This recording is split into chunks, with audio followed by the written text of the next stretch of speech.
가톨릭대학교에서 사회복지를 공부하고 있는 이우진선이라고 합니다. 제가 나오고 조금 당황하실 수도 있었을 것 같아요. 앞에서 물론 좀 칙칙한 어르신들만 나오다 갑자기 상큼한 여학생이 나온 것도 그렇지만 어디 세번사 대표님, 한글문화연대 대표님 나오다가 갑자기 학생? 좀 급이 안 되는데? 좀 급이 안 되죠? 근데 여러분 그렇게 급이 안 됨에도 불구하고 이 자리에 나오고 저 학생은 도대체 얼마나 능력이 있는 학생일까 싶지 않나요? 네, 다시 소개해드리겠습니다. 저는 아직 학생임에도 불구하고 이런 대표님들과 어깨를 나란히 할 만한 능력을 갖춘 이우진선이라고 합니다. 예, 저는 오늘 제 이야기를 하기에 앞서 여러분께 몇 가지 질문을 드려보고 싶은데요. 여러분 혹시 시각장애인 하면 떠오르는 장소가 있나요? 아니면 청각장애인에 대한 장소는 혹시 있나요? 아니면 신체장애인은 어떤가요? 이렇게 특정 장애 유형을 떠올렸을 때 떠오르는 장소가 있을까요? 그렇다면 정신장애인 하면 떠오르는 장소는 있나요? 아마 하나씩 머리에 떠오르는 장소가 있을 텐데요. 얼마 전에 네마보 칼럼에서 소개된 적이 있었죠. 정신병원. 그 정신병원의 이미지는 어떤가요? 그럼 그 안에 정신장애인에 대한 이미지는 어떤가요? 정신장애인이 있는 장소부터 정신장애인에 대한 이미지까지 다른 장애와는 조금 다른 게 느껴지실 텐데요. 우리 사회에서 정신장애인은 위험한 사람이라는 낙인이 찍힌 채로 정신병원에 감금되어 우리 사회에서 철저히 배제되어 있습니다. 저는 빈곤과 불평등에 대한 관심으로 사회복지를 공부하기 시작했고 그 불평등을 경험하는 장애인 중에서도 더 많은 편견을 가지고 불평등을 경험하고 있는 정신장애에 대해 공부하고 있습니다. 그래서 오늘 제가 공부하고 있는 그 정신장애인에 대해 여러분이 한 번쯤은 가졌을 법한 그 편견에 대해서 이야기를 해보고자 합니다. 정말 정신장애는 다른 장애와 많이 다를까요? 예상치 못한 갑작스러운 사고로 인해 장애를 얻게 되듯 내 삶의 경험에서 그걸 감당하지 못해 얻은 마음의 상처 때문에 정신장애를 얻게 될 뿐입니다. 다른 장애와 다르지 않습니다. 우리 사회적 위협에 대한 사회적 안전망이 충분히 제공되지 않아 누군가는 시각, 청각 등의 감각으로 또 누군가는 신체의 어느 한 부위에 장애가 온다면 정신장애는 마음의 장애가 온 것뿐입니다. 그럼 이렇게 얻게 된 장애는 우리가 흔히 알고 있듯이 정말 위험할까요? 제가 아는 한 분은 정신장애를 처음 겪었을 때 신길에서 용인까지 무작정 걸어갔다고 합니다.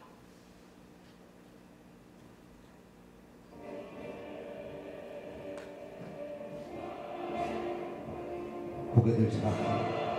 네가 지금 저 사람과 눈이 마주치면 저 사람도 너처럼 환청이 들리고 정신병에 걸릴 거야. 저 사람도 너처럼 환청이 들리고 정신병에 걸릴 거야. 눈이 마주치면 저 사람도 정신병자가 될 거야.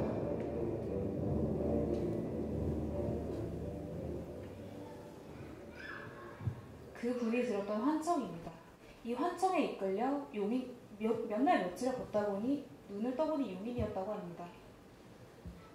그리고 또 제가 아는 다른 분은 내가 움직이면 다른 사람에게 내 병이 옮아가는 것 같다면서 지하철에서는 아주 작은 미동조차 하지 않는다고 합니다. 이렇게 나로 인한 다른 사람의 피해를 걱정하는 이들, 정말 위험한 사람일까요? 그러나 이 사람들이 위험하다는 우리의 편견, 그 편견은 사회복지 현장으로까지 이동합니다. 정신장애인을 만나는 사회복지사에게 말이죠. 청각장애인을 만나는 사회복지사는 그가 듣지 못함에도 불구하고 지역사회에서 적응할 방법을 고민합니다. 그의 청각 기능에 대해 파고들지 않습니다. 다른 어떤 장애인을 만난 사회복지사 역시 마찬가지입니다. 그의 장애에도 불구하고 어떻게 하면 지역사회에서 적응할 수 있을까? 그런데 정신장애인을 만난 사회복지사들은 이런 이야기들을 흔히 합니다. 요즘 한창 많이 들려요? 어제 약 잘 먹었죠? 안 먹으면 안 돼요? 요즘 증상이 심한 거 보니까 입원을 먼저 해야겠네요. 그렇게 증상에만 집중합니다. 그러나 우리가 감기에 걸려서 기침을 하는 증상이 있어도 일상생활이 가능하듯이 정신장애 때문에 환청이나 망상과 같은 증상이 있다 할지라도 일상생활은 가능합니다. 그러나 증상에만 그렇게 집중한 누군가의 판단에 의해 정신장애인들은 원치 않는 입원을 하게 됩니다. 그 입원을 경험하는 당사자에게는 그게 강제 입원이 될 수 있겠죠. 증상이 아닌 사람에 집중해야 합니다. 적어도 사회복지사는, 의료적 자본에 의해 움직이지 않는 사회복지사는 정신장애인이 정신병원에 감금되지 않고 지역사회로 내보낼 수 있도록 증상이 아닌 사람에 집중할 수 있어야 합니다. 병실 입구는 잠금장치로 굳게 닫혀 있습니다. 병실 안으로 들어가자 여성 환자가 쇠창살에 묶여 있습니다. 끈은 풀리지 않도록 단단히 고정돼 있고 환자는 앙상하게 말라 있습니다. 식사를 할 때도 잠을 잘 때도 끈은 풀리지 않습니다. 하루 이틀이 아닙니다. 24시간 손발이 묶여있고, 그리고 대소변을 보게 되면 그냥 직원이나 간병사역에서 기저귀만 갈아주고 뒤처리만 해주는 정도 기능자가 오니까 식사 자체가 죽일 수밖에 없고 새끼 전부 다 1년 내내 묶여있다 기력이 약해져 다른 병원에 실려가는 일도 있었습니다. 혈압이 다 떨어지고 이유 없이 저혈당 쪽에 빠지는 그런 상태가 와서 큰 병원으로 이제 이송을 해갔다라고 그렇게 해요. 또 다른 병실, 상황은 더 심각합니다. 침대에 며칠을 묶여있던 환자가 풀어달라고 사정합니다. 이거 풀지 마시게 풀어주세요. 한 50대 남성은 침대에 눕혀놓고 사지를 묶었습니다. 두 팔과 두 다리가 묶여 꼼짝도 할 수 없습니다. 그런데 자세히 보니 얼굴이 벌겋게 부어 있습니다. 폭행까지 당한 겁니다. 알고 보니 병원 보호사가 한 짓이었습니다.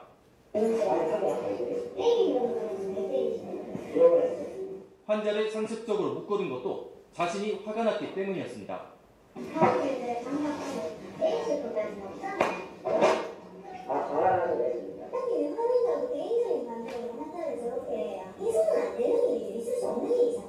정신병원에서 이런 일이 당연하다는 말까지 합니다. 어느 보호사고 그런 정도의 죄는 다 하겠다 이거였어요. 지금 그런 정도 안 하는 보호사였어요. 우리가 근무를 하기 위해서 그런 정도는 우리가 듣고 막 지나가고 괜찮아요. 이 병원에 입원한 정신질환자 수는 200여 명에 이릅니다. 대부분 그냥 수용소 그러니까 그 수용소로 이제 생활을 한다고 봐야 돼요. JTBC 이서준입니다. 정신장애인은 위험하다는 우리의 편견. 그것은 치료가 먼저야, 증상에 대한 관리가 먼저야 라는 사회복지 현장을 만들었고 그 사회복지 현장은 이러한 현실을 만들었습니다. 우리의 편견이 정신장애인을 병원으로 감금시키고 있습니다. 우리는 모두 복지국가를 원하는 사람들이 이 자리에 모여 있습니다. 누구도 불평등을 경험하지 않는 사회, 우리의 편견을 없애는 일에서부터 시작할 수 있을 것 같습니다. 제 이야기는 여기서 마치도록 하겠습니다. 감사합니다.